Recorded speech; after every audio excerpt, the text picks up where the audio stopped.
Albo's tripped again. Yeah, some journos are still going hard for another gotcha moment, like this one. I think it's 5.4. Sorry, I'm not sure what it is. If ever you're going to get one of these, it's when the subject is the National Disability Insurance Scheme. Yesterday, you talked about Labor's 6-point plan. What are the 6 points? The 6 points are what we will do in terms was outlined by Bill Shorten. Because as one of the most complicated, expensive and socially sensitive pieces of public policy in Australian history, the NDIS can trip up anyone. What that's about is What are the 6 points, Mr. Well, if Albanese? you let me answer the question. Never say, let me answer the question about my 6-point plan when you clearly don't know what your 6-point plan is. What are the other 5 No, points, Mr. Albanese? We Mr. will put Albanese, people. It is you all are- around you the are- theme of Mr. putting people. There was blood in the water, and it was on. Is this a sign that you don't know what one of your policies is? That's not right. That's not Are right. these the 6 points here that That's had to not be right. handed to you by your advisor? Mr. Albanese? That's not right. We just saw it. It's on camera. Even Chris Bowen knew the jig was up. We announce our policies. Albo says he doesn't need to be across every little detail because that's why you have ministers. Why have a dog and bark yourself? That's a fair point. Australians, perhaps some news reporters, have to ask, what do we want from our politicians?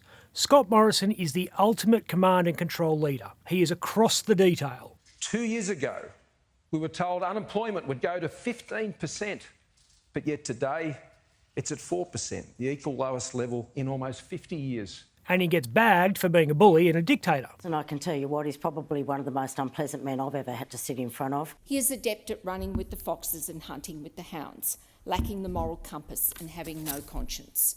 Albo is more big picture.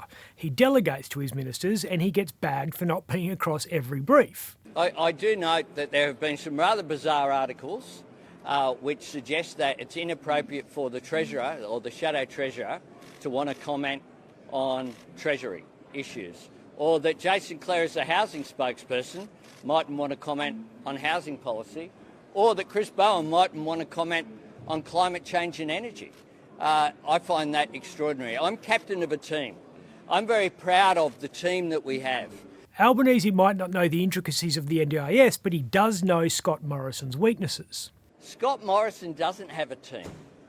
He doesn't have a team. He's one out.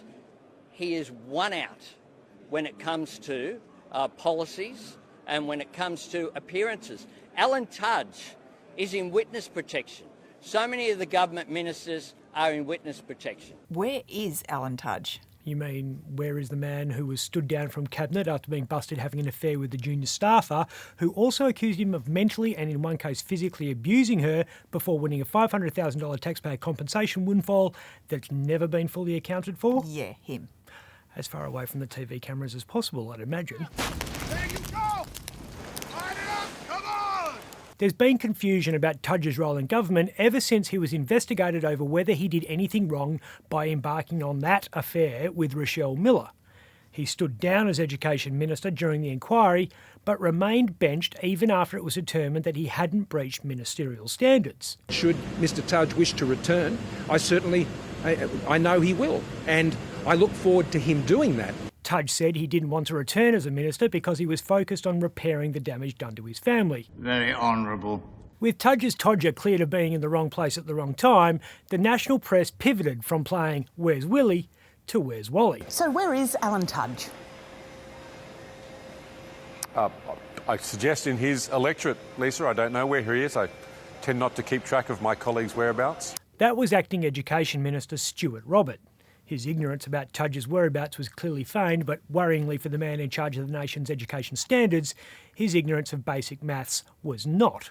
Well, I'm the Acting Education Minister, Lisa, and have been for almost 12 months. No, Stu, you've been Acting Education Minister since December, which makes it 6 months. Only out by 100%. I'm just not across those issues. The bizarre thing is, even though Tudge is not Education Minister and is not being paid as a front bencher, he is still technically part of Cabinet. When a taxpayer is going to get the right to know what went on in his ministerial office and why this $500,000 payment has been made to one of his staffers?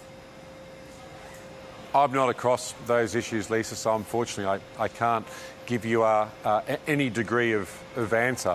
They're issues that are dealt with by the Department of Finance, very much at arm's length from anyone. If Tudge doesn't have a portfolio, what does he do in cabinet meetings? Serves refreshments. Right, who do you have to screw around here to get a cup of tea and a chocolate biscuit? Well, Prime Minister, according to the Australian Ministerial Code of Conduct, pretty much anyone you want. Well, Libs and Labor both agree on one thing: we have to do something to fix education system. I'm glad that education is finally becoming an election issue. Over the past 20 years, Australian kids have nosedived in the global rankings. They're now 3 school years behind kids in Singapore in maths. When Estonia is better at mathematics and Poland's better at reading, you know we've got a problem. Australian children are being outsmarted by kids in Eastern Europe. Over here, art down a kindergarten. If the world was a classroom, we'd be Ralph Wiggum. My parents won't let me use scissors. The children are right to laugh at you, Ralph. Labor was the first mover on the issue. Tanya Plibersek has this week outlined the vision for an Albanese government. She has a vested interest in knowing the vision well because it will likely be the same one that's pursued by the inevitable Plibersek government. She wants teachers to be held in the same regard as doctors. Think back to med school. Seriously, baby, I can prescribe anything I want. And lawyers. What's that? You want me to drink you?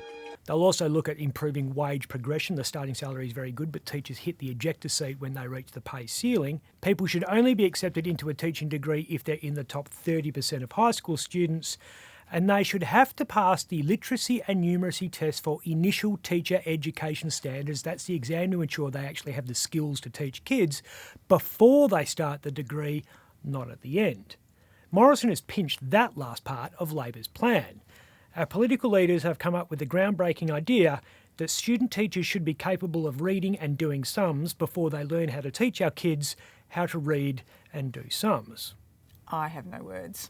Or at least no words that we can all spell.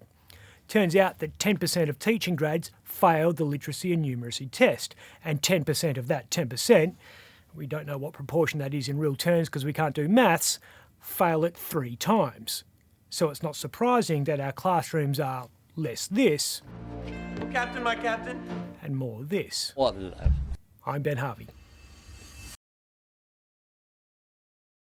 For more Up Late, click the subscribe button below.